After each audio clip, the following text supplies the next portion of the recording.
Are you struggling to conceive? You have options, and at Piedmont Reproductive Endocrinology Group, we'll make sure you have the guidance and support you need. PREG is known for individualized fertility care that's unique to every patient. We take the time to provide a reassuring and empowering experience because we believe that you deserve nothing less. Let us help you on your journey to parenthood. Visit us at pregonline.com to learn more. Get the guidance and support you need at Piedmont Reproductive Endocrinology Group.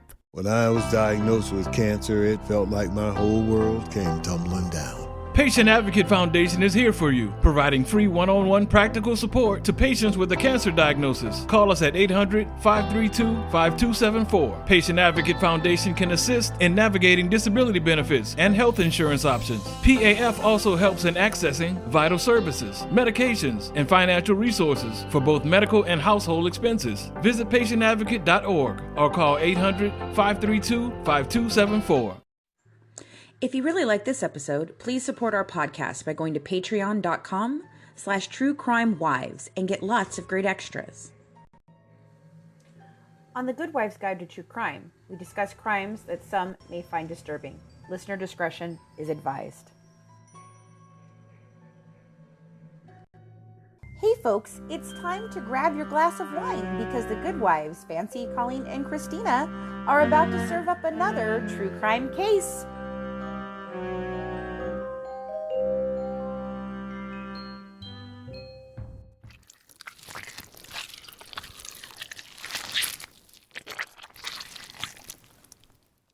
Thanks for tuning in tonight, guys. Tonight we bring you an interview with a very special guest, Stephen David Lampley.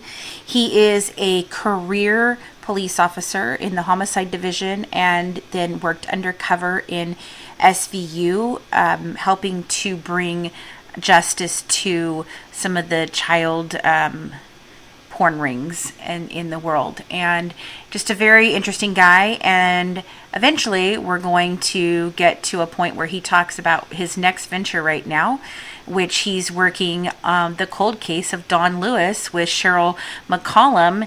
And if you don't know who Don Lewis is, then you haven't watched Tiger King yet, and you totally should. I did 21 years in law enforcement and decided it was time. And I started a little late in my career. I started like in my mid to late 20s. I don't remember exactly how old I was. So 21 years, it was probably time, and there was some burnout involved, and it was just time. Mm-hmm. And I left the police department, and at the insistence of my best friend who owns his own law firm, he insisted and convinced me to start my own PI firm and move to Birmingham, Alabama, which I did, and I started my own firm. But I found myself very quickly doing stuff I really didn't intend to do, like working 20-hour days and traveling all over the state. That was not what I had in mind. So sure, I turned my law firms loose and moved out of state for a while and just sort of cleared my head and did some things.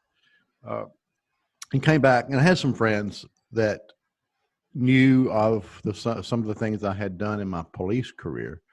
And they kept after me to write a book about them. And I thought, nobody wants to read that. No, really, nobody wants.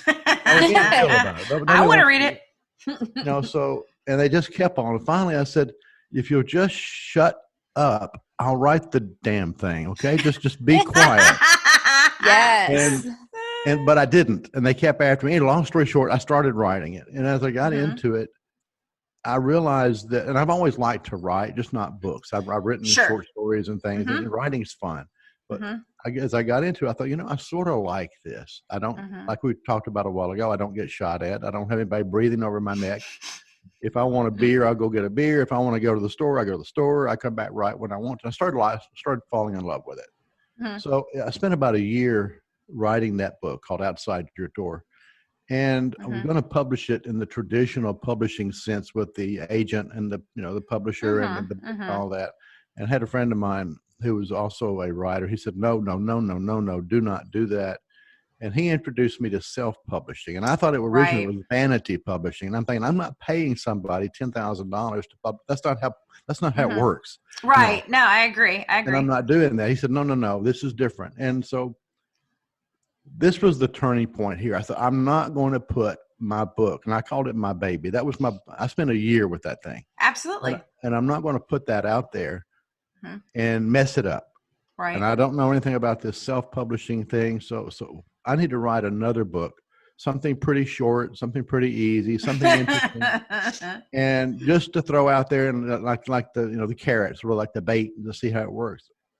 And so I came up with this idea. I'll write a short book about how to catch a liar, the techniques that I used in law enforcement to identify lies and liars. And it ended up being like, I think 68 pages, a real thin book. And I put it out there, and heaven help, I started getting radio requests. And thanks to, I'm like, I didn't put, this is not supposed to be. It was not supposed to. So that's how it pretty much started. And then I got asked to be a radio show host and KKNW in Seattle, co-host on there. And of course, I did that. I saw it honestly just as an opportunity to plug my book. That's to be honest about it. And I started out with a 10-minute commentary each week. And then a few months later, they contacted me and said, we want to offer you 30 minutes. Your ratings are out the roof. Would you like to have 30 minutes? I'm thinking, well, yeah, that's 30 minutes I can promote my book. That's all I was thinking about with my book. And it worked out. I started really getting into the radio. I did really, getting into the radio thing a little bit. And it was, I don't know, 4, 5, maybe 6 months after that, they called me and says, we want to retire your commentary. Thinking, great. Okay, you're firing me. But that's okay. It's your station. Do what you. They said, no. Let us finish. We want to retire your commentary, and we want to offer you your own 1-hour radio show. Oh, wow. I'm like, whoa. But anyway, so that's how I came across Nancy. Nancy was, when I was co-hosting the show, they had Nancy on as a guest one day. And I was doing that 10-minute commentary, and mostly it was a teaching commentary where I would talk about topics of interest in forensics. Sure. And we had her, they had her on the show one day. And this was before I ever spoke at CrimeCon the first time. And they said, well, we got David Lampley on the show. He's going to be speaking with you at CrimeCon. And she made the comment, I picked myself off the floor. She said, oh, I've heard of him. I've heard his. I'm like, holy crap. Yeah. So you know what it's like to think about Nancy knowing who you are. Right. And then when she and I met at CrimeCon, she gave me a big hug and we talked. And then she said, I've got to have you on my radio show. And I don't know, I used to keep up with it because I thought it was pretty cool. But I think I've been on her show maybe 56 times so far. Yep, that's the count. That's the count we have. We have that down here. And this is all before, so this is before you got your second book out. So this is just your To Catch a Liar started all of this, and you still didn't even have your other book out. Yeah. That was, that's not what I intended, but the other book is done. The other book has done well too. And so I've got some other books out there that I think maybe 6 or 7. I don't even know, 6 or 7 books, I think. It worked out. That's funny. So yeah, it worked out for you, right? So it did. I can't complain. And then of course, we started, or I did. I saw that there was a space, a need, because there were a lot of people that have incorrect information, and I don't know where they get it from. Maybe television is a big part of that. They don't understand some things about how it really works. They understand the television version of how it works. Like why Casey Anthony didn't actually go to jail. They don't understand how that works. Yeah. So explaining things like fingerprints. People think you can get fingerprints on anything. Well, you can't. That's television. Right. Television, you can't. Sure. Gunshot residue is everything that comes out of it. No, it's not. It's specifically 3 elements in that primer. It's not the gunpowder at all. Right. And there's not a Garcia sitting in every room just able to pull up anything and everything that you want her to pull up in 5 minutes. Screen in the middle of the room. Yeah. So I thought, maybe, and I thought back to my 10-minute commentary when it was more of a training type thing. And they said your ratings went out the roof. I'm thinking, well, there must be a need for that. So I started what we call Oliphant Institute of Forensics. Yeah. And we have started with classes.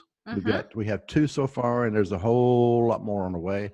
where we're teaching people at a very, I mean, it's really $20, $20 for an hour class, or not even an hour, maybe 50 minutes. Mm-hmm. And it's not, there's no fluff.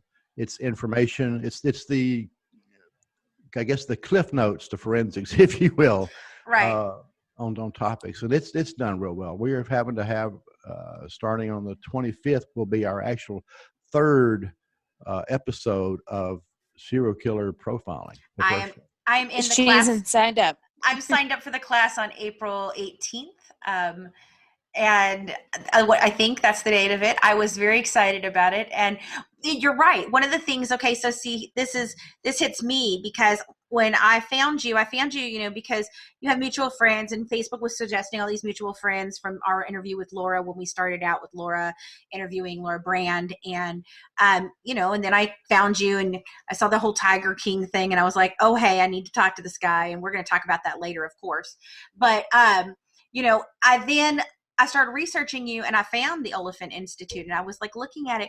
Well, the thing is that I came back to school very late in the game. Like, I went to school a long time ago. I wasted tons and tons of money, never got my degree. I went from thing to thing because I really didn't like anything I was doing, because, I thought to myself, well, what if acting was, the real thing? What if that is the only job? What if there isn't a fallback job? What if that's it, And so I tried other things just to make people happy. I tried to do some business stuff. I hated it. I went to fashion design school, which was outrageously expensive and really fun, but not what I really wanted to do, but it was creative. And so then when I came back and I started my theater, I actually went to my theater degree. I had 3 children that were, in their teens and a youngster. And by the time I got to a point where I was 2 to 3 semesters away from actually graduating for that, that's when Obama took away the Pell Grant for more than 5 years. So I was screwed. I'd used all my loan money. I'm $103,000 in debt and have no degree.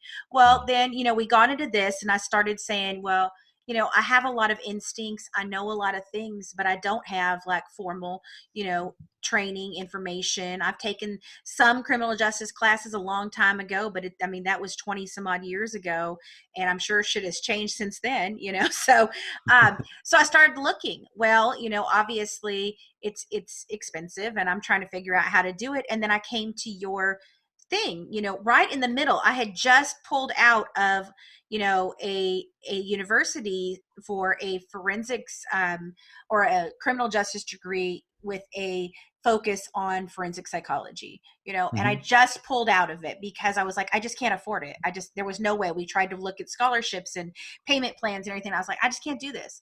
And as soon as I did that was when I clicked on you, started going and researching, and I found the Oliphant Institute. And the first thing it says is, if you're not concerned about having a piece of paper that says you have a degree at the end of this is the place for you. And I went, that is exactly what I need. Like, I was like, I love it. This is fantastic. Sign me up for everything he's got, and I started talking to the girls. I was like, Colleen, have you seen this thing? Oh my God, Christina, you have to do this.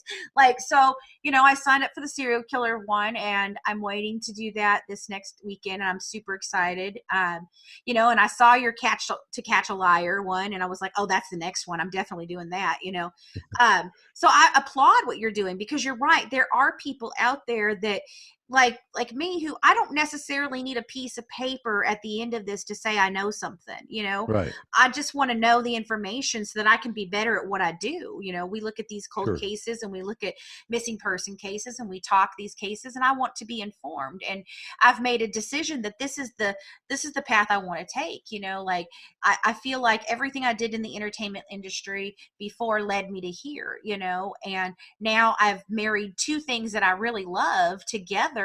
And I really want to make a place for myself in this thing with my girls, and we worked, like I said, we worked 3 years on the Gypsy Rose Blanchard case. We probably are the only people that know all the things that we know about that case, more than the attorneys, the doctors, Gypsy herself. Like, we have so much information on that case that no one has ever heard, and so when we came out of that was something we looked at, and we went, wow, we really want to do more investigation like that and more research, and so I really You should do. write a book. I'm wanting to. I want to, like, I'm the same way as you did. I like writing scripts. I enjoy writing poetry. I've never sat down and wrote a book, so I think about it a lot.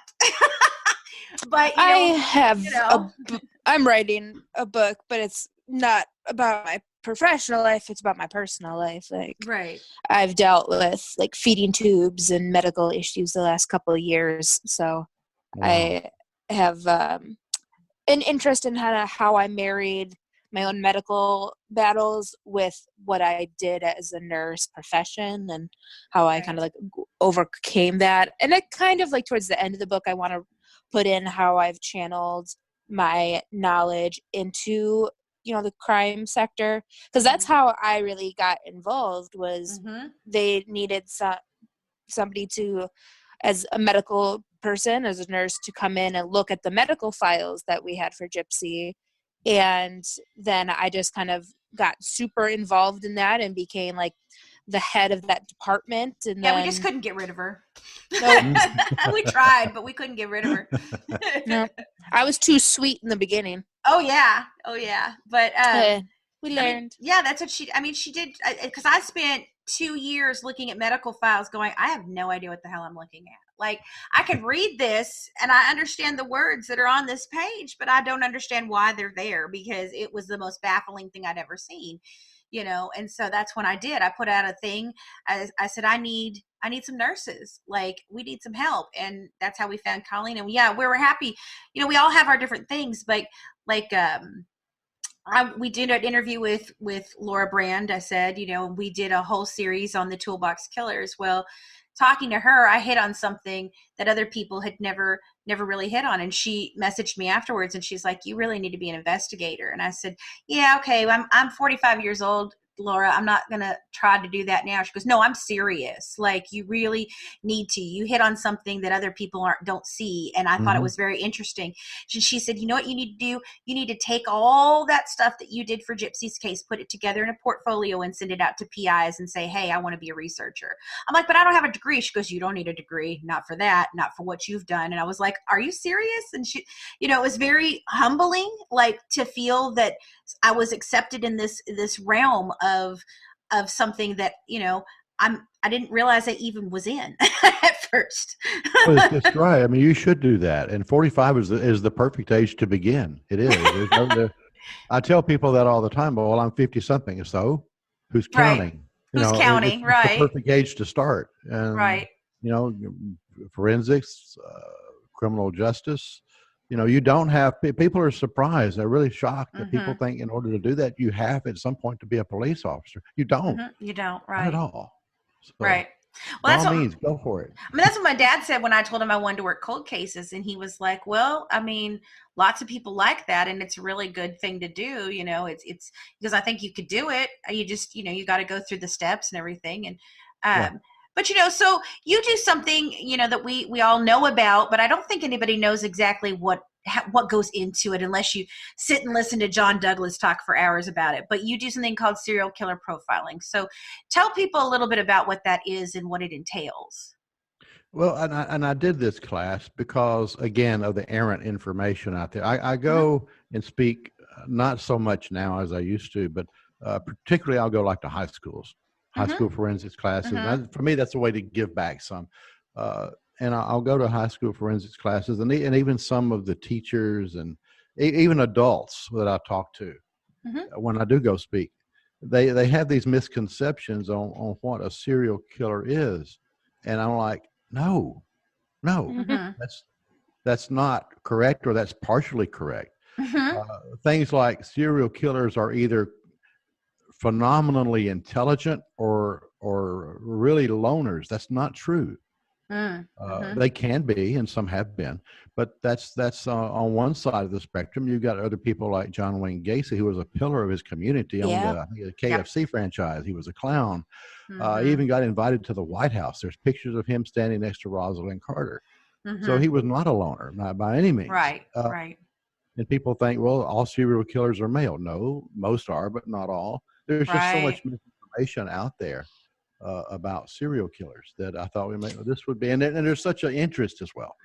So I thought, well, this will be two things. One, there's an interest, so I should be able, hopefully, to reach a lot of people, and two, clear some things up about it. What do you think is the fascination with serial killers that people have? Why? You know, there's been several people look at that, and I don't know that anybody really has a definitive answer. I'm in my own opinion, I think it's the fascination as to what makes a person want to do that. That's how we feel about it. Like, why? Why of all of it. And it's, my husband he's very much like, how can you watch this stuff? Don't watch it when we go to bed. I'm going to have nightmares. Like, no. Why do you watch this totally, for him, disgusting kind of stuff? And I'm like, I find it fascinating that this even happens and why it happens. What made that person become that person who did it? Yeah. It blows my mind. What's the biggest misconception about serial killers? Is it that they're all male, the loner thing, or is there a bigger one? As far as percentage-wise, probably that they're all loners or super intelligent. That's probably the biggest one. And then television has done a lot to perpetuate that myth, I think. Absolutely. Yeah. And that's one of the things, like with we have the podcast. We also have a show on YouTube called Murder by Design, which came out of the idea of, when we started off with the Gypsy case, we called the series By Proxy, obviously, because it's Munchausen by proxy or malingering by proxy, whichever way you want to look at it.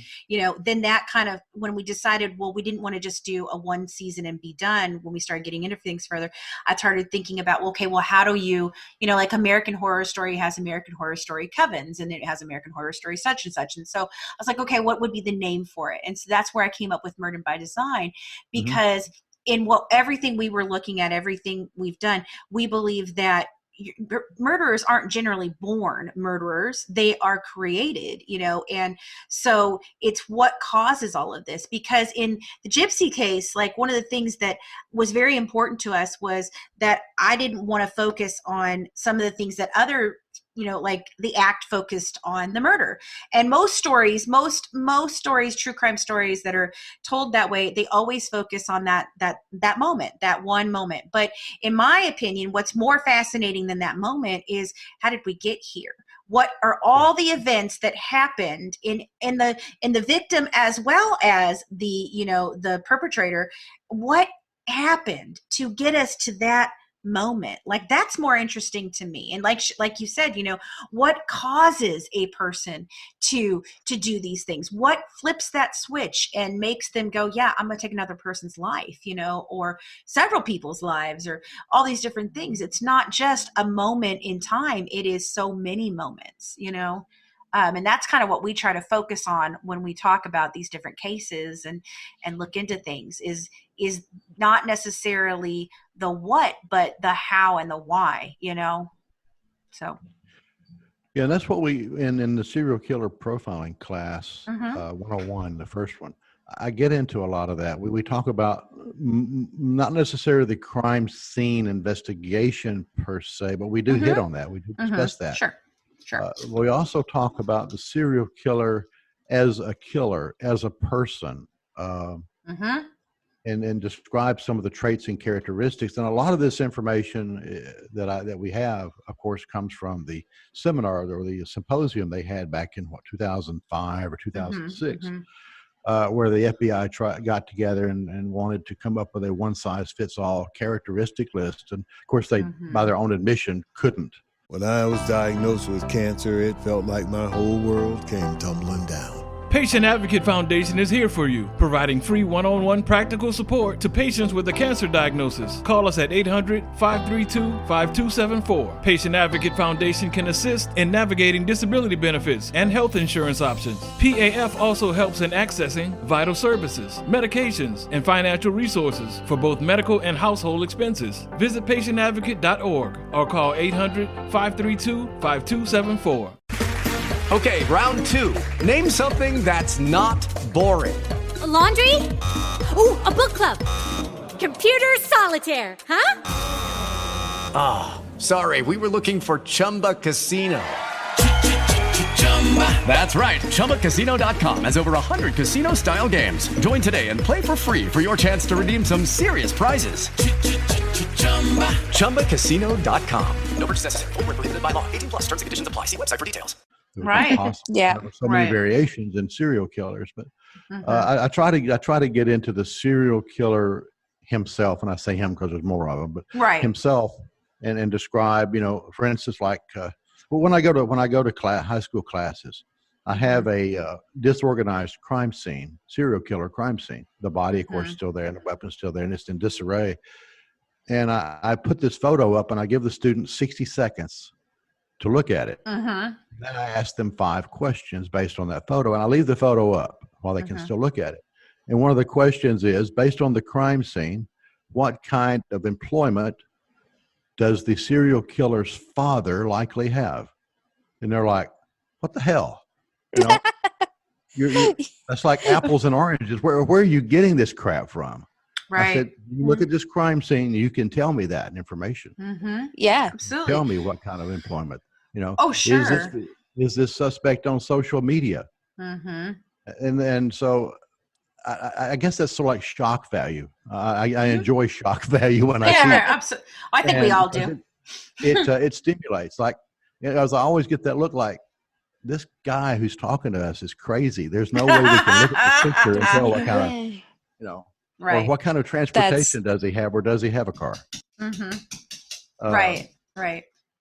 That is fascinating. Like that. Yeah, I love that. That's super interesting. And, people don't think about those things, that is how you narrow it down. Like that, it's not just, you walk in and, okay, here's all the fingerprints and there's the DNA and that's the knife over there. And it's not that simple, like it's not just that easy. Crime scenes are messy and they are strange and things are not always what they appear to be. And, I think about like, people, one of the newer ones on Netflix was the Don't F with Cats, and those people spent weeks and months looking at doorknobs, like, I mean, like, I like investigation, but I'm not quite sure that I could spend months looking at doorknobs, like, I'm like, investigations can be incredibly boring. Sure. But I just thought, I thought it was really funny. I'm like, doorknobs. Wow. I mean, I was like, guys, we need to go deeper into what we're looking at on these things, like, so you like shock value. What was one of the biggest cases that you worked on?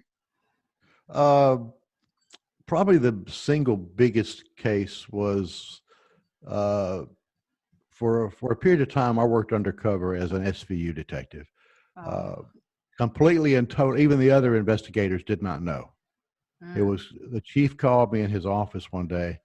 Well, I was on the road, actually. I was a shift sergeant, and I was on the road, and the chief got on the radio. Now, that's important to know. The chief is on the radio, so something's going on. He doesn't ever get on the radio, right? Yeah. And he calls me and says, I need to see you in my office. I'm thinking, oh, shoot. What have, and I'm thinking, I'm rattling my brain, what have I done wrong? It's like going to the principal's office. Yeah. And I'm on the road. I'm really dreading this because obviously I've done something wrong, and I can't imagine. I'm going through my whole shift. I've not talked to anybody badly. I've not cut anybody off. I'm not leaving them cold call. And so I get to the police department, and I walk in. And my butt is so tight, and I walk in, and I look in the office, and he's sitting there. It's quiet, and I knock on the door. He looks up. He says, "Come on in." And it wasn't a smile. I thought, this is it. I have no clue. I'm clueless. And he says, close the door and have a seat. Oh, shoot. Had to blow there. So, but anyway, what he wanted to do was tell me, he said, I want you, and this is to go no further than me and you.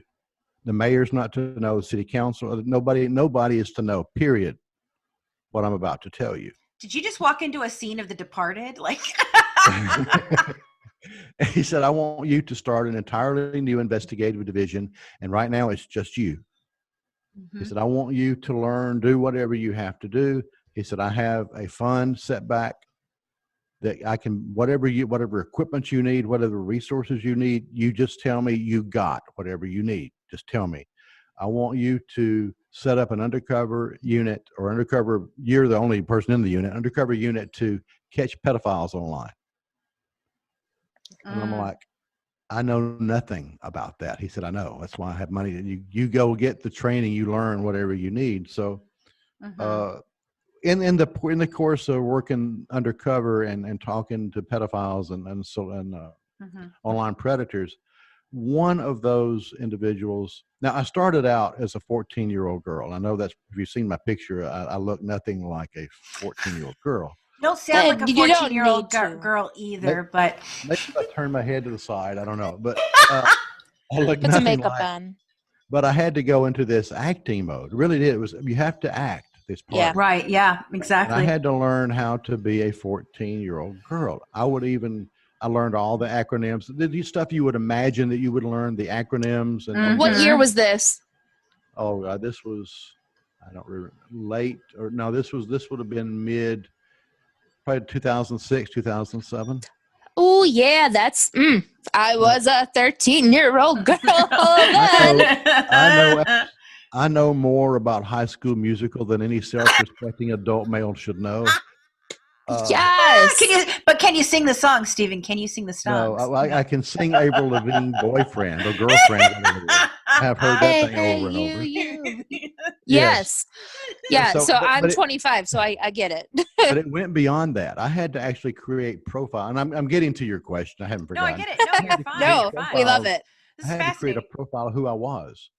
I couldn't just get online and say I'm a 14-year-old. I had to know my shoe size, my bra size, my pantyhose size. And I learned that pantyhose is a totally different size. So I had to learn these. I had to learn, well, what do I like? Well, I like Mountain Dew. I like Kit Kat candy bars. I hope I can say that on your show. And I had to know about me, because if they ask a question, I have to know, and I can't change, because some predators will ask you again on end to make sure you give them the same answer. So I had to know this. I had to create profiles from my mother and father and my stepdad, my school. I had to create a whole family of people and be able, my dog's name, what kind of dog he was. And even to the point that I would go to Walmart and some of these other stores, and I wouldn't actively shop, but I would walk by the teen wear and look and just see what the styles were. Right. Well, it looks like pink is in, or it looks like this is in, or it looks like. So now you look like the predator. Yeah, I don't want to go over there and start going through the clothing. Everybody's like, that's a weirdo, right? Yeah. But anyway. But I had to learn all of that. I had to go and be a 14-year-old girl. Well, what happened when I was doing that is I had a lot of men, and most were men. Out of all the cases that I worked, they were all men except for one, which was a female. And they were asking me to take nude, and I was a 14-year-old girl online. They were asking me to take nude photos of myself, which in the state I was working is what's called the attempted production of child pornography. They're asking me to produce child porn. Sure. Well, that's a different level, I was looking for predators. And so now I've stepped into something else. So I worked very closely with the Department of Justice's United States Attorney's Office, the United States Postal Inspector Service, the FBI, and I contacted, I almost said his name, I won't say his name, the investigator at the USPS, United States Postal Service, and asked him, I said, okay, this is a totally different animal and one I'm not familiar with. How do I need to handle this? Well, he put me in contact with the FBI, and the FBI has I won't say database, it's like a room where they have all of this with child porn, bestiality. I mean, really some really Depraved. Really dark and depraved videos. Wow. And they have those, and they keep those, because what happens is, what we ended up doing was, I went online, I created a website, and we got a UK email, .co email, to give us the impression that we were out of the country, and there was a little degree of safety in what they ordered. We set up a child porn website to order child porn. Wow. What we did. And we, well, I sort of digressed off that. We set that up, and I actually had people to try and order this stuff, really. And they had to sign up. You know what's so funny about it is one of the forums where it says you have to fill out what you want. And it says on there, you do understand that this is illegal in the United States of America under, federal code, blah, blah, blah, blah. By ordering it, you do understand that. And they had to sign that statement. Wow. Yep. And they did, and they sent it in anyway. Yeah. But anyway, in doing that, I set up another profile. To answer your question, what was the biggest case? Was a profile I called Dad_W_daughter, dad with daughter. And what that scenario was, I had to create another whole family on that one, was a male divorced with a 10-year-old daughter.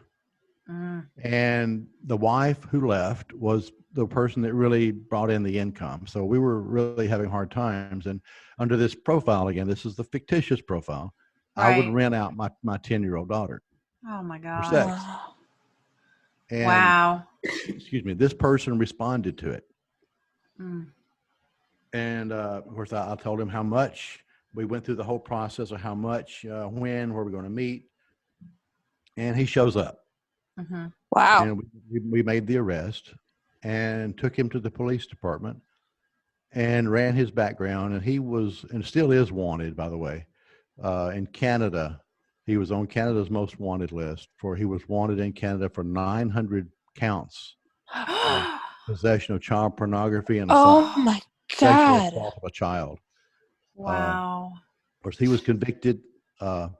They wanted to try him instead of state court. They came to me and said, can we try him in federal? I said, most certainly you can, because federal is day for day. There's no good time on Fed time. Sure. If you get sentenced to 3 years, you're going to do 3 years. Right. So he was convicted on all of my I think it ended up being 5 felony charges. Oh my And God. he's in federal prison up in the Northeast. I believe he's got 4 years left, and then he will be extradited back to Canada to spend the rest of his life in prison. That's probably the biggest case. Wow. That's insane. That is awesome work that you did. Well, it was A team effort, and I get it. A lot of people are involved in that, but just even being involved in helping get justice for these kids that are out there and the future kids that are involved. I mean, molestation and sexual assault, they never recover. No, it's the reports I read from Sykes and the research that pedophilia is not curable. Nope. It's not something that can be cured. No, you can't pray it away. You can't make it go away. Exactly. It's not. And I know I've heard some that have talked about it as that it's such a compulsion, and it's not even something that they want to do, but they do, and they don't even understand it themselves. So, it's hard. It's a hard thing. I don't know. I don't know what makes your brain tick that way. God, that's. Yeah. There have been cases that didn't actually, on any arrests that I made, didn't happen like that. But I have heard other cases where the police would identify the suspect and go to the house to make the arrest, knock on the door and say, we're police. Nobody comes to the door. They kick the door in and go in, and the guy's on the computer looking at child porn, knowing the police are outside. They just could not stop. They just couldn't. It's so a compulsion inside, ingrained. hardwired in. There was Hardwired in. The case of Periwinkle in Florida, where the guy kidnapped her from the Walmart, and then he ended up killing her. But when he was in jail, they have him on audio tape. He was yelling to the other prisoners about the different type of predator they were, and somebody was like, oh, it's a kid, and he's like, oh, that's right up my alley. 10 years old, that's right up my alley. Wow. And it's you're in jail. Why the hell are you just you killed a girl? Yeah. I don't go ahead. Go ahead. No, you go ahead. I had You're much more fascinating than I am, so you go ahead. I had and when we started doing that, part of the thing was we would swap videos and photos. Mm-hmm. So I had, and I don't know the eventual outcome of this because I turned it over to Nick Mick. I had a gentleman send me a photo, supposedly a gentleman of a, and this is pretty vile. Okay, we have a discretionary at the beginning. So. Okay, of a baby. It's a baby in a bassinet. No. And we're talking about under maybe 6 months old at best, Oh, with one of his fingers, and I'll leave it at that. Oh Jesus. my God. So you had to look at all this. I mean, I'm sure you had to Yeah. watch, you had to learn. So what kind of toll does that take on you? Like, is it something that still keeps you up at night? Did you have to like compartmentalize it? How do you reconcile that? It's tucked away. I do. Mm-hmm. Obviously, it's something you can't unsee. Yeah. There's no way. And sometimes, just to be honest with you and open and candid, sometimes I'll think back and it's like somebody's cutting onions close to me. I can't believe that somebody would do that. But the way I looked at it, and that's what a lot of other officers, how do you do that? How can you sit behind a computer and watch men masturbate and see this vileness, these photos? And my one response is, if I don't do it, who will? Sure. Yeah. Sure. I'm not saying nobody else will, but I've got to do this. I've got to get as many of these off the street as I can. Right. Because every time I get one off the street, that's potentially one or even more children that are safe now. And of course, we'll never know how many, if any at all, but nonetheless, there are some that aren't on the street anymore. Right. Yeah. And each one leads to another one. And I'm sure that, I'm sure one arrest leads to many. So, when you're dealing with something like that, that's just, I can't imagine. We see a lot of stuff. I mean, we look at a lot of stuff but I just, to have to do that day in, day out, every day, knowing that what you're doing is trying to get these people off the street, but yet you're having to subscribe into this. And that just seems so hard. Well, I'm a pediatric nurse, and like one of my first patients had been sexually assaulted by his cousin. And it was like, well, okay, welcome to the world of pediatric nursing. Yeah. And just a lot of people are like, oh my God, how can you do that? How can you work with kids? It's so sad. They're so sick. And it's like, well, they're the heroes to me. They're the ones who have to go through what they're going through, and they need the best care that they can get. And if I can help be a part of that, then you bet your ass I'm going to do it. Right. Exactly. I mean, you do the best you can, and you do. I was on, it's not been broadcast yet, another podcast that'll be aired sometime, I think this summer, where they said, we've seen your post on Facebook and you're very open about your career. You're very open about yourself. I said, I want people to know. Would you come on our show and talk to us about how you cope with that? Yeah. Well, I don't know if it's so much cope as you survive. I don't know so much of a coping as a survival. But it does get to you. It does, and and in my book, Outside Your Door, I cover a lot of the stories, the real behind the scenes stories, what really happens. And there's many times, and there's some stories in there where, for instance, the 13-year-old boy who was wanting to play Russian roulette with his two friends, and instead of putting one bullet, he puts two, and obviously he loses. Oh, jeez. And the mother and father are divorced, and the mother gets there before the dad does, and he's living with his dad. And I was inside watching the room because he shot himself in the head in the den, and so I was there standing by the door, and the sergeants and other officers were outside. I have never in my life heard a human being scream the way that mother did. I have cold chills now on my arms. It brought cold chills. Oh, yeah. And she finally quit screaming. The dad arrived, and all was well for a while. She had calmed down until the funeral home arrived to remove the body. And then they bring the cot in and load the child up on the cot in the bag, and then under the drape. And they get to the front door and get outside, and she does it again. She says, "Don't take my baby away, please." God. So you do the best you can. And after that call, I went, and every police officer has that place. Mm-hmm. They have a place where they can go and disappear, and nobody knows where. Behind a store, in the woods, they have a place that they can take their car and they can go. Mm-hmm. And I went to mine and sat there and cried. Mm-hmm. So, you have to vent that. You can't keep it inside. You have to get that out. You have to. It's something you'll never forget. You don't forget that. You never forget that. No. But I guess I've been lucky in some respects, is that the job that I had I never developed PTSD from it. I don't have any suicidal thoughts. And I guess I'm very fortunate that none of that happened to me. I would say so, yes. Because I know a lot of my friends, I've lost police officers to suicide that I worked with. It's a very real problem. It is tough. It is tough. Some handle it better than others. And I think what you were saying a while ago, it's tucked away in a file. It's compartmentalized. And I keep it tucked away most times. Sure.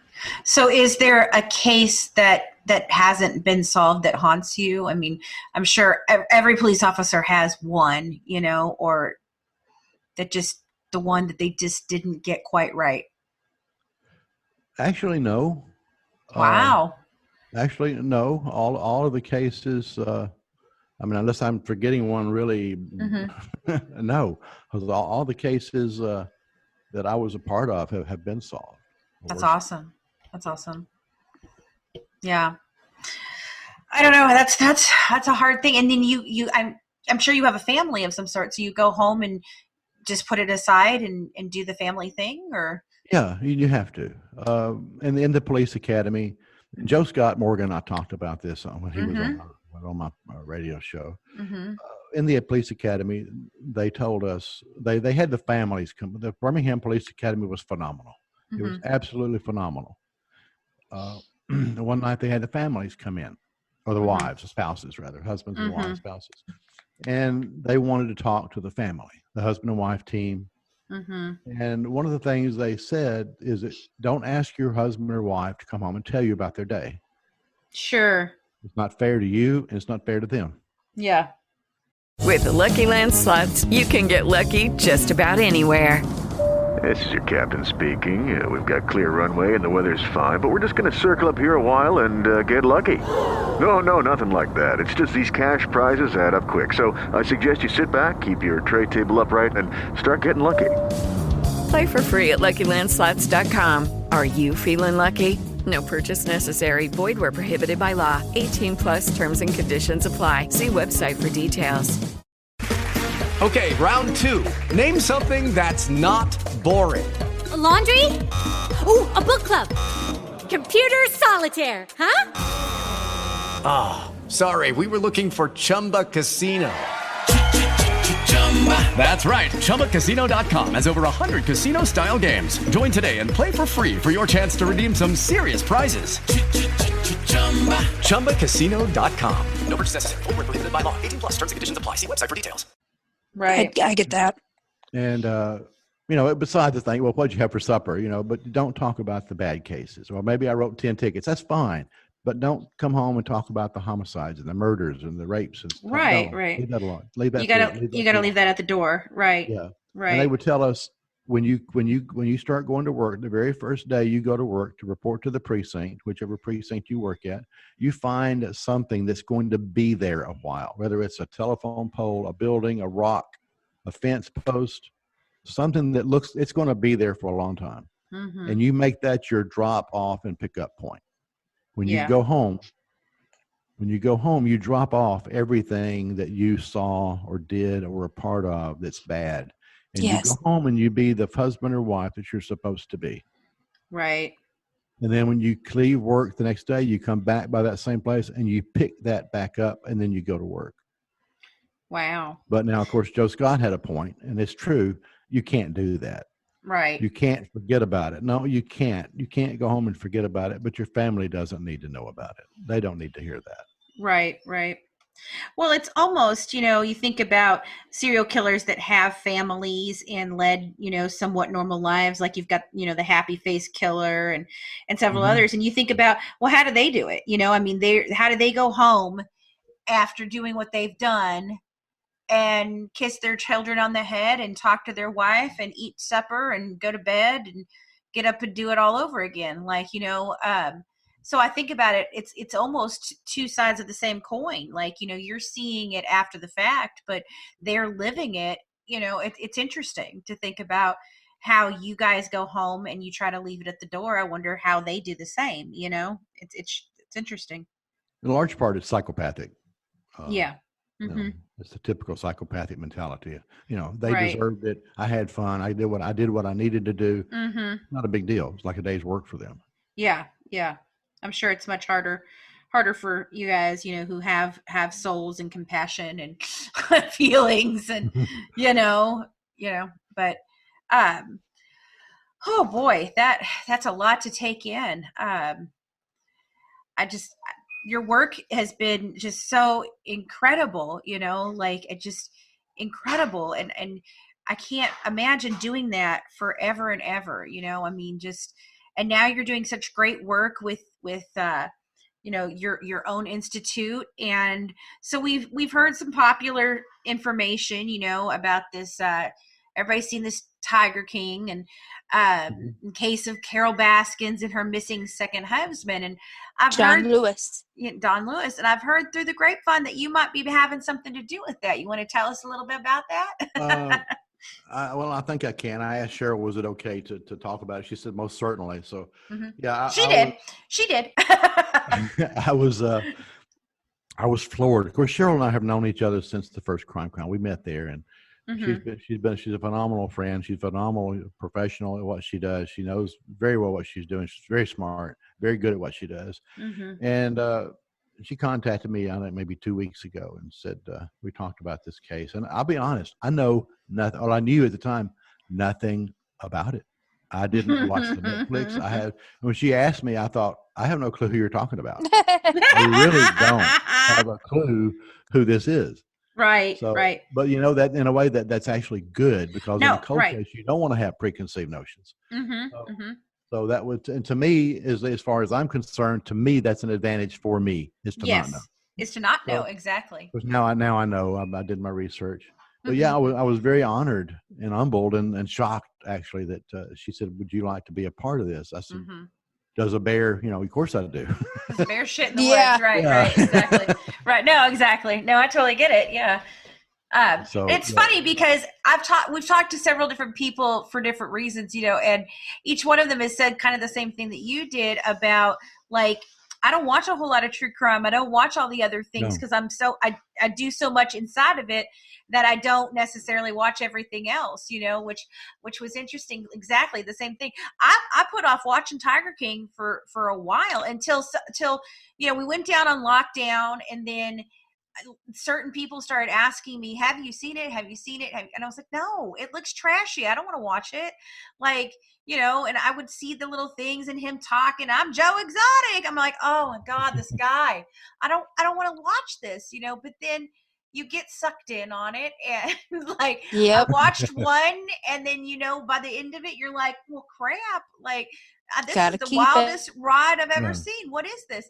So the same thing, like, I thought it was interesting. And so, I find it, I'm amazed that they, I don't know if it's from the Netflix story that this is how people got back interested in Don's case, himself. But I think that's wonderful if that's what happened, but it's super fascinating. All missing people belong to somebody, and from watching that show and kind of doing our own little bit of research on it, like, he has his first wife, he's got kids, friends, loved ones, they all want to know what happened to him. And I think Cheryl said it best yesterday of, does she know whether Carole did anything or not, or if anybody else did anything or not. No, she doesn't know that. But the one thing she can tell us is a man will leave a wife, a man will leave kids. She doesn't know anyone that's a millionaire that will leave millions. Like, like they're not going to leave their money. Like, so there's got to be something suspicious happening here. He doesn't just walk away, disappear from the face of the earth and not have his money. Like, he didn't make one, withdrawal, not one, like just $1 million at least you'd think he'd take with him, right? No, nothing. Just bam, gone. The only thing we do know is that he's missing. Yes. That's obviously a fact, and nobody seems to know where. Of course, I have my own after reading some stuff and watching some interviews and interrogations. I'm not going to say, but I have my own opinions. We do too. About where this, he what might we need be. to do and who we need to be looking at based on my, How to Catch a Liar. So, so there's obviously, in my opinion, some starting points, some places we need to emphasize. Sure. But, exactly. Sure. That's interesting. And I think I think everyone has their own thought process on it. And I've seen some things that's circling, and one of the things that I thought was the weirdest one that I've looked at as us doing our own research on it and thinking, hey, this is something that we'd like to be involved in looking at, the one that I've seen is this, and maybe you've seen it, maybe you haven't, I don't know, but they have the transpo, like on top of each other. So there's the picture of Carole's first husband, Don. And then there's that guy that came in, I think it's Jeff. Gosh, I don't even know the names because I liked it, but I didn't like it enough to pay that much attention. You know what I mean? Like, until I really sit down and investigate it, I'm not going to remember everything. But it's the guy that came in to save, Jeff. Okay, I was right. Jeff, right? Okay, so it is Jeff. And they've got like him and the picture of half like the face of Dawn and half of Jeff, and they're like, it's the same person. And I'm like, are you guys crazy? Like, different people. Like, I'm like, who even came up with that idea? Did you do any math? Did you do math? Did you do any math? Because that guy is not that guy, because he can't possibly be that guy, because the guy would be way too old for that. Like, what is wrong? Like, come on, common sense. But I just thought that one was so funny. I just laughed and laughed and laughed. There's a big age difference there. So. And people are seriously like, it's not just like, oh, this is funny, let's put it out there. No, they really believe it, and they are literally debating this in groups all over Facebook. And I'm like, oh my God, this is crazy. It's by far one of the weirdest things that I've seen, and we've seen some very weird things. So, Steven, I have to go real quick, but Fancy's going to keep talking to you. But I just want to say it was really nice to meet you. Well, nice to meet you too, and thank you for having me on. Wonderful. Yeah, no, Fancy's going to keep talking. Yeah, I will. I will still talk. So, you talked about CrimeCon, and hold on, let's start that. So you talked about CrimeCon, and that is something that we still have our fingers crossed that we get to go and be on Podcast Row, and possibly even more than that. So CrimeCon, if you're listening, we're putting a bid in for that still. Just send an email to Kevin. Tell Kevin. No, see, okay, so Laura Jacqueline said that she had put in something for us right before all this went down. She sent them like a little presentation and everything for art, like as a, because she's a speaker for it, and she was like, you guys need to really be there. You guys would be really great being there, with all the information you have about Gypsy and everything. I said, yeah, I know. And she goes, well, I'm gonna contact them, but we haven't heard back. So if you want to put in one too, you're always welcome. But CrimeCon, you say you go every year, so why don't you tell us a little bit about what that is and the experience, and what you've gotten out of going? But CrimeCon is just as it says, it's a crime convention. But it's not a crime convention for law enforcement and criminal justice people and forensics people. It's a crime convention for everybody. It's for a crime convention fans of investigation discovery. It's fans of crime and forensics. It's for people to go to and learn to a large degree about crime, forensics, the processes of investigation, document interrogation processes, interview, document. What am I trying to say? Document. I can't think what word I'm trying to say, but where you look at these things, and there's seminars, and there can be Nancy Grace has been at every one of them, and I expected her to be back this year, which I understand they've had to postpone it till like September, October, because of this nasty thing going around called COVID-19. October 31st, actually. So the 29th through the 31st, I think. Yeah. Oh, that was sort of kind of fitting, maybe in a weird way. Yeah, I know.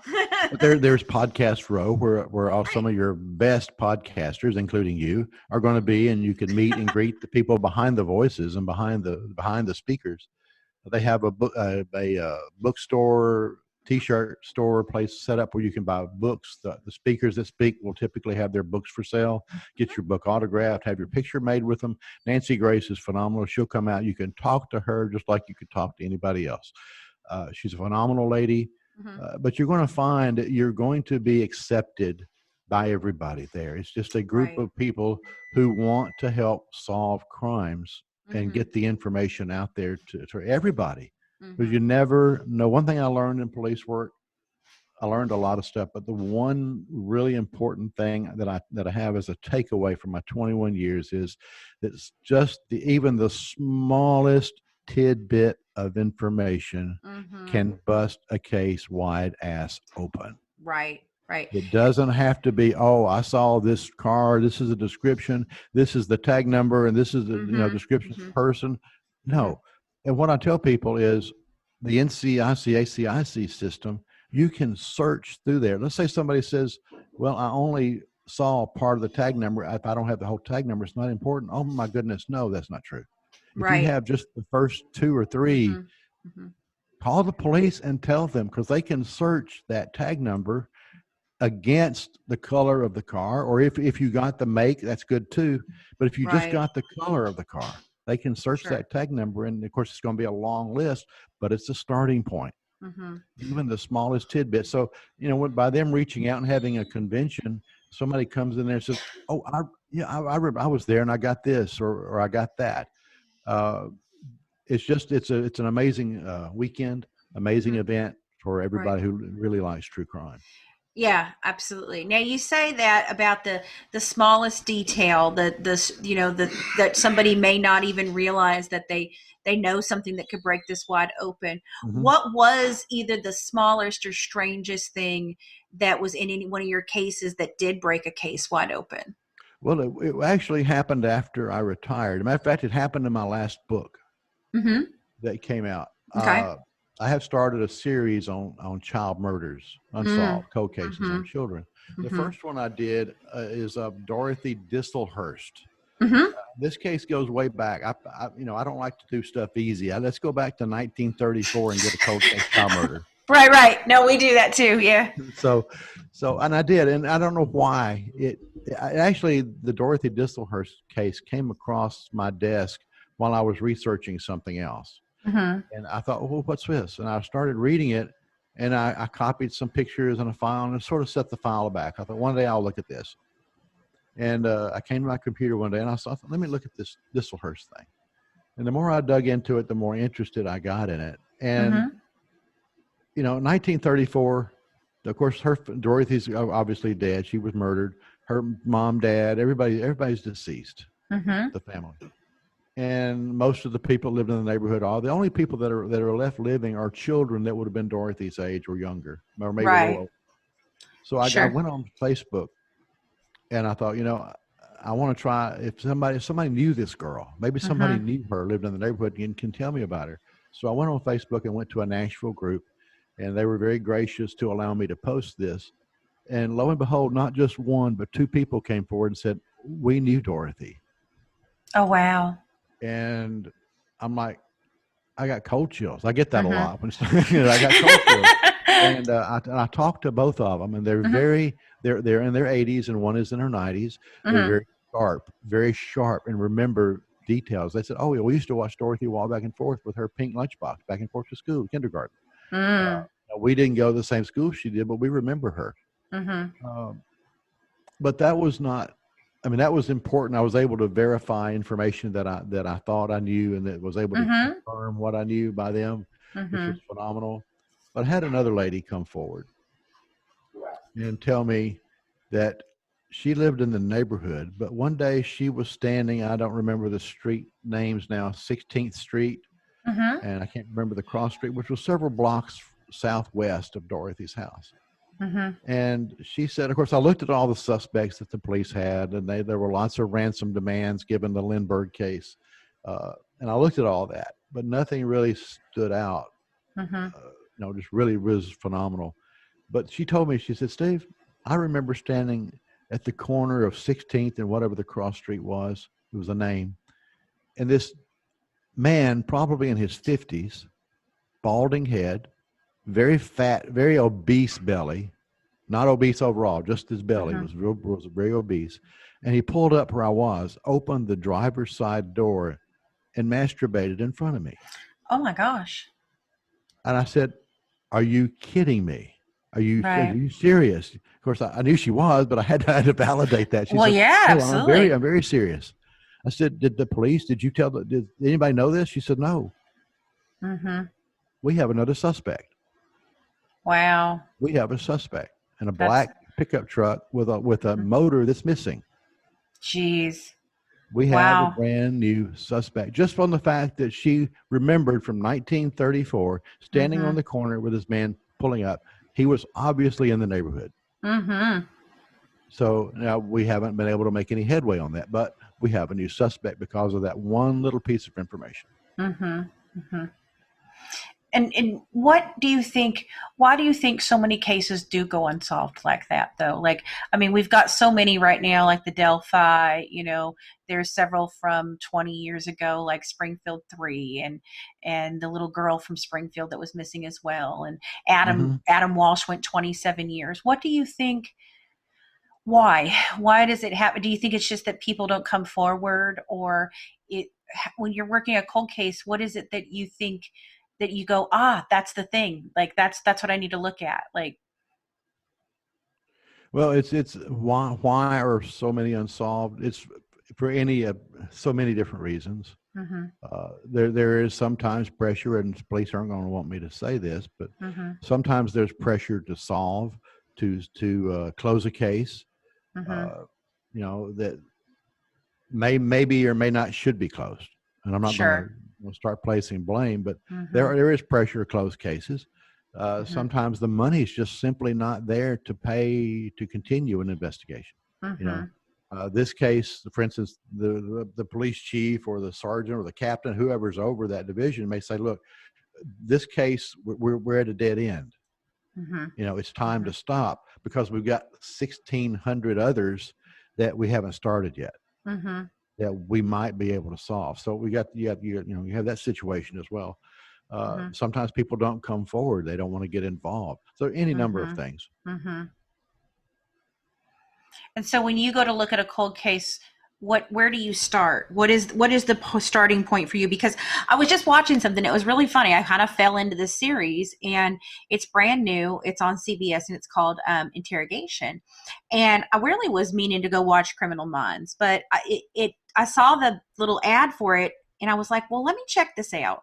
And I sat down, and it's the first one that I've ever seen done this way. It was really interesting. So it's a series where you watch the first episode, and it's about a true crime in the 70s.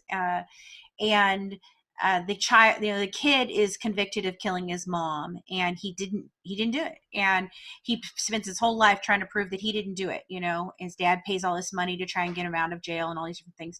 But the case doesn't go linear. It talks about so it tells you, okay, watch this first.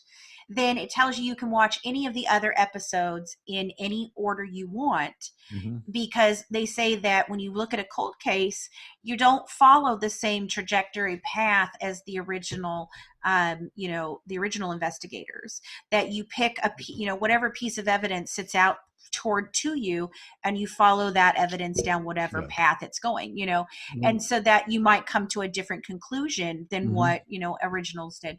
And I thought it was very interesting that you could do that. They were promoting it and talking about it the way. And of course, it was just it was I'd never seen anything done that way, where where a show did it that way. And then obviously you watch the final episode when you're done, with everything, and you follow it along.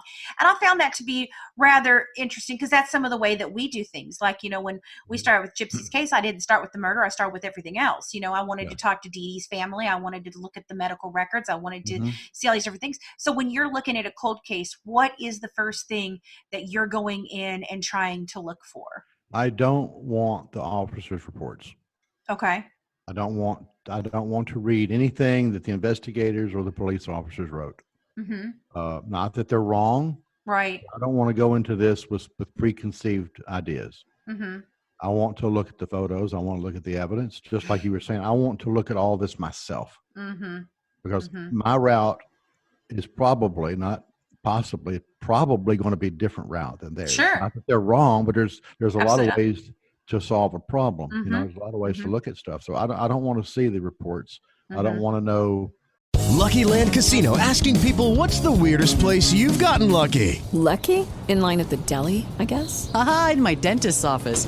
More than once, actually. Do I have to say? Yes, you do. In the car before my kids' PTA meeting. Really? Yes. Excuse me, what's the weirdest place you've gotten lucky? I never win and tell. Well, there you have it. You can get lucky anywhere, playing at LuckyLandSlots.com. Play for free right now. Are you feeling lucky? No purchase necessary. Void where prohibited by law. 18+. Terms and conditions apply. See website for details.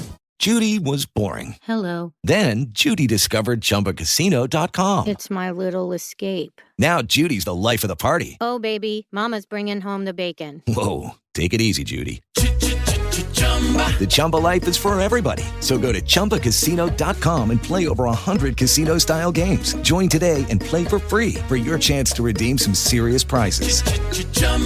ChumbaCasino.com. No purchase necessary. Void where prohibited by law. 18+ terms and conditions apply. See website for details. Anything about that. I want the photos, the crime scene diagrams, whatever's available as far as the evidentiary value.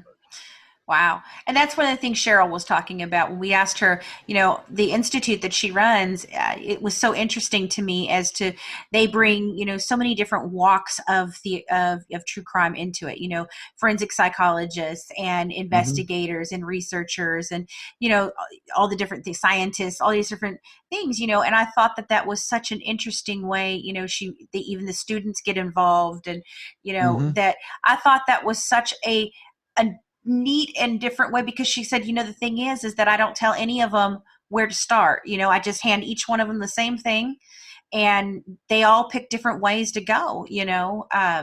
I'm like you. I want to see pictures. That's the first thing I asked for when we did Gypsy, and I looked at all 3,000 of them, and I really looked hard at each one that I was looking at. And that was where I formed a lot of, my opinions as to what actually happened. And then, we put it together a little bit by little bit. And I'll tell you, halfway through, we were thrown for a loop, because nobody besides the investigators and the prosecuting and defense attorney had ever seen the entire interrogation video of Gypsy.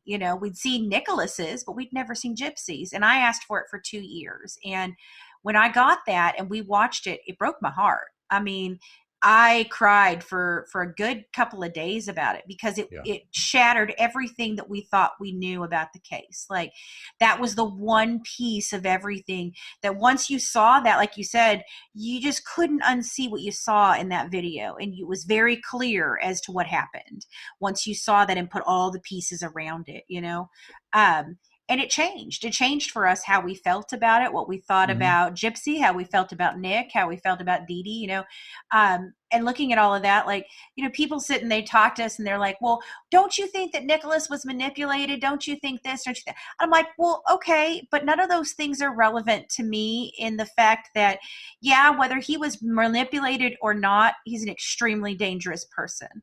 If you if you've looked at those crime scene photos and you see how brutal that murder was, you would never want to advocate for that person to be next door to you or walk on a street with your daughter. But there's these people that just don't know. And I think that's another thing of like what you're doing with the Institute, the Oliphant, is it Oliphant? I think it's right. Oliphant Institute. I think that's an amazing thing, because here you are going, I mean, I think you guys, you guys have some ideas of things, but you don't really understand how it all works. I've had many a conversation. I said Casey Anthony earlier and why she didn't go to prison, and people are like, I don't understand. She's totally guilty. I'm like, you're absolutely right. But I'm going to tell you why she didn't go to prison. And here it is. It's because of this, and they couldn't prove first degree murder. And, there's things, there's reasons, and I think what you're doing with that is amazing. Now, I know that you have an opportunity that you do something with podcasters and that you guys can host something. Did I read that on your website? Well, we did, and I had my radio show and back about a year ago, and I was involved in so much that I realized something has to give, and I walked away from it, but. I've come back, not quite in as much of an active way. We still have a podcast, True Crime America, but it's not a regular gig, so to speak. Right.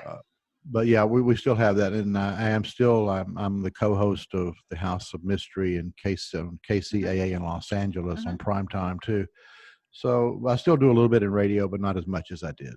Right. I just saw something where you were, it said something about like, you would do a podcast for an audience if there was enough of them. And I thought that was such an interesting thing, and hosting like one of your classes that way. So cool. Like, I think what you're doing is so necessary.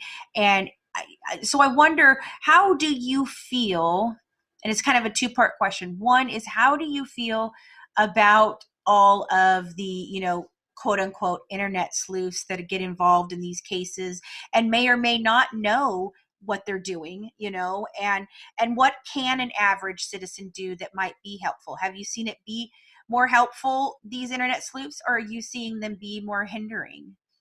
It can be hindrance. It can be people who get involved in a situation that could hinder an investigation, but moreover, most people that get involved want to help, and they want to do the right thing. The whole purpose of CrimeCon is to bring those people together. Hitting back on CrimeCon again, right, is to give people the ammunition and information they need in order to be able to help solve crimes. But so often, police always don't solve crimes. They're just the medium to take the information for people who know. Sure. That was something Cheryl had said yesterday. She talked about, of people will say, well, I was always waiting for somebody to come talk to me. Yeah, like, what are you waiting for? Like, oh my God, what are you waiting for? Why didn't you say something? Well, I just figured, exactly. Yeah. But you're exactly right. Some people they won't come forward, and CrimeCon and these people who are watching these television shows and can get involved. I'm all for it. I am all for people trying to help, because the police were so understaffed. They are so understaffed, so short that any help, I welcome people calling me and telling me bits of information. It may not pan out.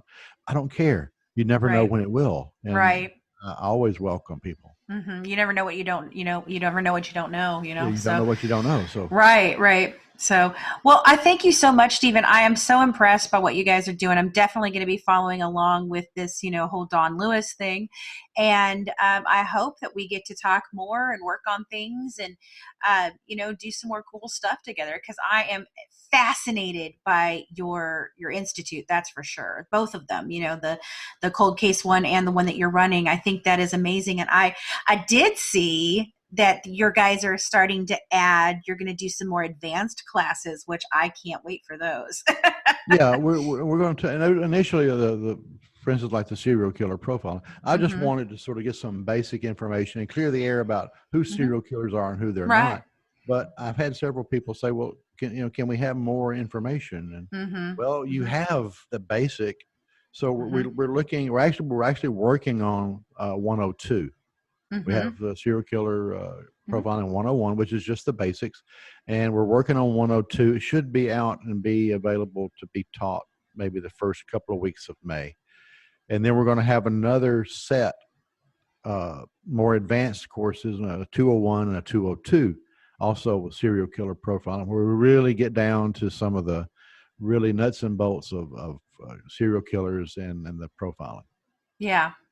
I think that's fascinating. That is, I always, that's what I've always gravitated to. I think I really like the missing persons and, trying to figure out something like that, especially the cold cases. But serial killers are just so fascinating because, like you said, each one of them is so vastly different. There is no cookie cutter box that you stick them in and go, yep, well, that's a serial killer. Boom, check that box, that box, that box, So, and working with Laura on talking with her and listening to her talk about her time with Bittaker and Norris and the questionnaire that she has sent out to all the different serial killers was so interesting. And now she's using that in her relationships with the serial killers to go ahead and profile other serial killers and try that are active serial killers, that she's trying to catch. And I think that's so necessary and needed and interesting. And I'm so thankful for you guys doing all that. Each one of you that we've talked with over this time period, it's so vastly different, and you guys have all been so welcoming, and we just appreciate it, and I can't. We're all in this together. I mean, all of us are. And I can't wait to do more. Try to help and solve crimes. Right.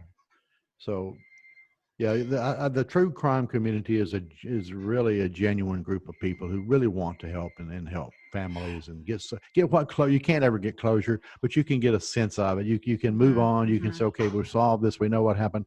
We can move on with our lives now. Right. So it's all about that. It's all about the victims and helping the families. Yeah, I don't think it's like you said. I don't think you ever get real closure, but I think maybe there's a peace that can be found. And I think that's what everybody strives for is peace. I mean, it's never going to be. You're never going to have closure on your child being gone, whatever, your sister, or your mother, or your. Right. That even when they die, even when a person dies in just regular circumstances, you can't reconcile that. No. But especially when you add in an element of something like that, and so you're right. I feel like that's such a great thing that we come together for that. But I really was surprised. I'll be honest. I've been in the entertainment industry, which can be very cutthroat and hateful and great all at the same time. And I've been in other industries, the same thing. But this one, I just was so very surprised, especially at the high level of that you're at, that Nancy's at, that, some of the people, Joseph, that Scott Morgan that we're talking to, all those different people. One of the first ones besides Laura was Todd Matthews from NamUs. And the first thing he said after we finished our thing is, when can we do this again? I'd love to do this all the time with you. Exactly. And I was like, are you kidding me? He goes, yeah, no, I'm serious. When can we do this again? And we started making an idea for a second podcast just dedicated to missing persons, and I just think that I didn't expect that walking into this industry. I'll say that, we struggled in the beginning with people that are not in the industry, but think they are, and that were not very kind and rather, hateful. But then to get inside this and people are like, no, what you're doing is great. I'm so thankful. And like Cheryl said yesterday, she goes, the podcasters, they are so crucial to what we're doing because you guys aren't owned by anybody. You're not told to do what you're not told, oh, I'm sorry, that's not how that story is going to go down. You guys just lay it out, and that's wonderful. She goes, now there's some podcasts that will, they'll alter it for a story. She goes, but the vast majority of you, I feel like, are really after the truth. So that's what you tell, and so I was really surprised and pleasantly happy with where we're at in doing this. And it's so interesting because, we all talk about such dark things and it's such a dark community, but I found such light inside the community, and warmth. And that's interesting. And I thank you guys for all of that. So thank you so much for being on with me today, and Colleen, and we definitely will be talking more with you. That's for sure. At any time, you call me, and I'll be happy to come back on if there's something I can share. Be happy to. And let me tell you that you both are doing a phenomenal job. What y'all are doing is definitely needed, and y'all are doing a phenomenal job at it. And we all appreciate what you do, and the other podcasters. It is so needed because you reach people that walking the sidewalks we can't reach. And just reaching out worldwide, and it's just phenomenal. And I'll take the others with me. We all thank you for what you do. Well, we thank you guys for what you do too, and we appreciate it. So, again, thank you for coming on. And if there is anything, you ever have a case or something that you want to get out there, you feel free to always call us and let us know, and we'll be glad to give you the platform. So, and I hope to work with you more on other things, because I'm so excited about what we're doing right now, and moving forward in this community. It's such an interesting and great thing. And there's so many cases. There's just, I have like 200 cases that I've written down that I'm like, well, that's an interesting one. Well, that's an interesting one. Like you just go from one to one next, thinking, and while we think it's interesting, I do believe, like you said, we're somehow. With Lucky Land Slots, you can get lucky just about anywhere. Dearly beloved, we are gathered here today to... Has anyone seen the bride and groom? Sorry, we're here. We were getting lucky in the limo and we lost track of time. No, Lucky Land Casino, with cash prizes that add up quicker than a guest registry. In that case, I pronounce you lucky. Play for free at LuckyLandSlots.com. Daily bonuses are waiting. No purchase necessary. Void where prohibited by law. 18+. Terms and conditions apply. See website for details. Helping and finding peace in these things. I've been on phone with a girl who has been wondering what happened to her mother since she was 5, and we're trying to help her figure out what happened to her mom. She fell through the cracks. She was a lady of, what you would say ill repute, or a woman, who didn't necessarily fly on the radar of the police to really give a whole lot of, investigation to back then. And now she's looking into it, and she's crying, thanking, us for even taking the time to speak with her. I'm like, honey, I can't promise I can even figure anything out. She goes, no, the fact that you're just trying to talk to people. Exactly right. And show them that my case exists, that just because she may not have been, this or that, she was still my mom, I still care about her. And you have to think about that anytime it's a case, no matter what they've done or who they are, including and up to, the actual serial killers, perpetrators, whatever. They are all someone's family, and somebody cares about that story. You're 100% correct. That's what I used to tell. I was a field training officer for 18 of my 21 years. I was so impressed with my field training officer that I wanted to be an FTO myself. And as soon as I could, I did. And I would always tell the officers that I would train who come out of the academy, you treat everybody. I don't care who they are. I don't care what they've done. I don't care if they've just killed 14 people. You treat everybody with respect. Yes. While they may have committed one of the most vile acts of crime ever, that's somebody's mother or father. Right. Child, son, sister, brother, friend. Something. Right. Yeah. Yeah. They deserve the respect of that position, not the respect of what they've done. You can't do that. But they could very well be somebody's son, daughter, mother, father, aunt, uncle, something. So you give them the respect that's due on that front.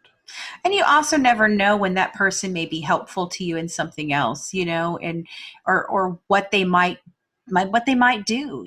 There's many serial killers that go on, like I said with Laura, that go on to help find other serial killers. And so you don't know, and that's the thing. Like you said, you treat everyone with respect, and no matter who they are, you can be the respectful person in the room.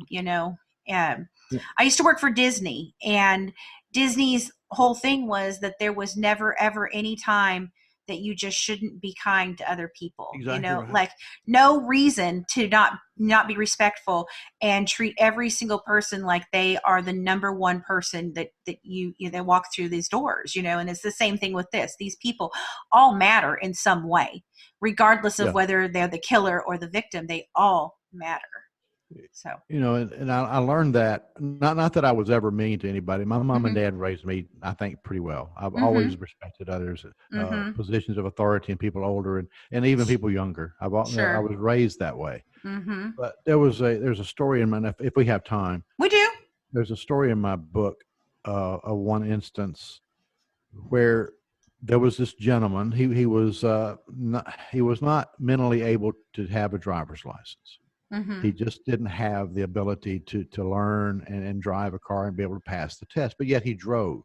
Didn't stop him from driving. He never had a wreck. He was slow. He would not even drive the speed limit. He never had caused any problems. But yet some of the other officers knew who he was. They knew the car, and he was on ticket. You don't have a driver's license. Here's a ticket. He would get, but he kept doing that.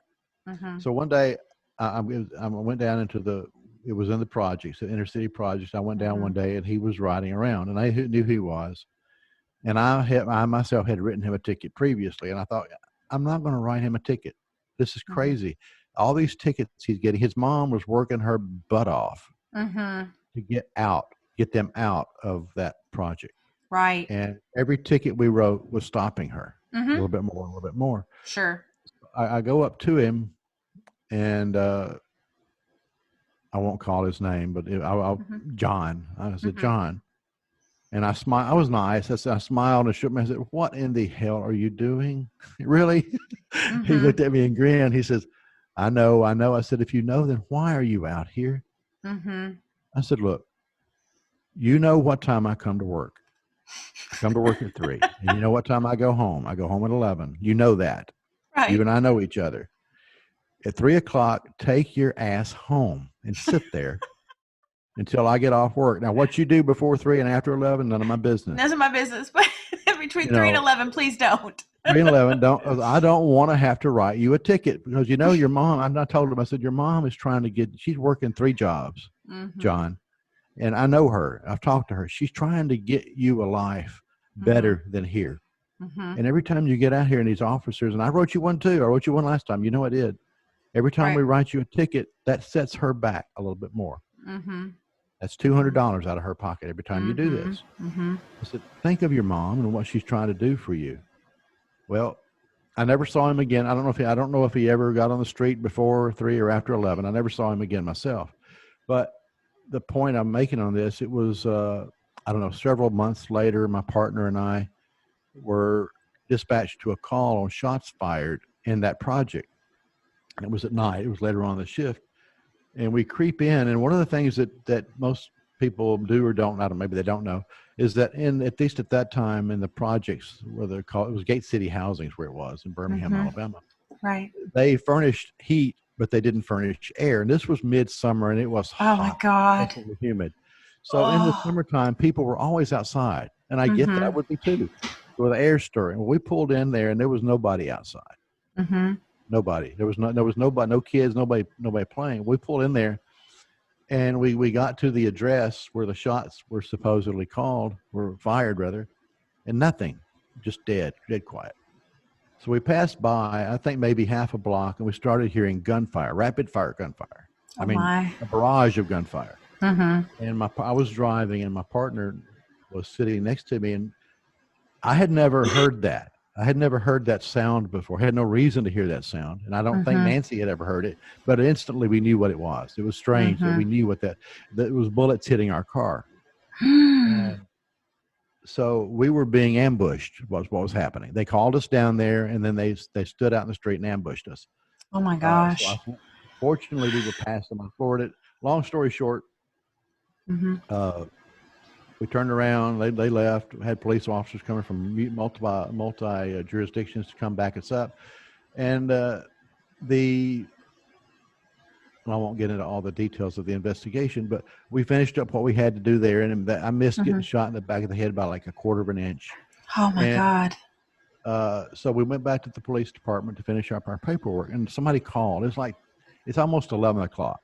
The desk officer said, Lampley, you got a call on whatever 8353, whatever it was. I thought, who's calling me? This is not at this time. So I answered the phone, and it was John's mom. Oh geez. And she said, this Officer Lampley? I said, it is. She said, I almost said her name. This is John's mom. I said, yes, ma'am. What can I do for you? She said, let me tell you something. She said, you've done my son right. And you've tried to help us. And she said, I want to tell you who shot at you. So you never know. You just really never know by being nice to someone when it can come back, maybe not even directly, but indirectly. Right. Yeah. So that goes with what you were saying. You never know when, and not that you do it for that reason, but you never, you're helping somebody, you get helped in return. So That's right.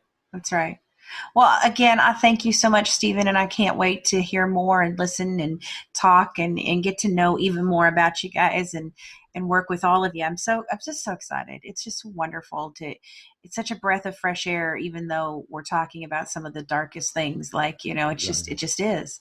Yeah. So again, thank you so much. And we'll talk again soon. Have a good night. Thank you. You too. Thanks for having me. No problem. Mm-hmm. Bye-bye. Bye-bye. Thanks so much for tuning in and dishing true crime with the Good Wives. Don't forget to join our Patreon member club to get the full recipe shared tonight, inside documents and pictures from the case, bonus mini podcast episodes, live YouTube discussion, and an exclusive invitation to our discussion group on Facebook, and get some amazing Good Wives merch. Follow us on Twitter and Instagram at True Crime Wives. And for more inside information, check us out on YouTube at Murder by Design, where we're currently talking about a few different true crime cases, from bullying murders to serial killers. We dish it all. Have a good one from the Good Wives, serving up true crime, one dish at a time.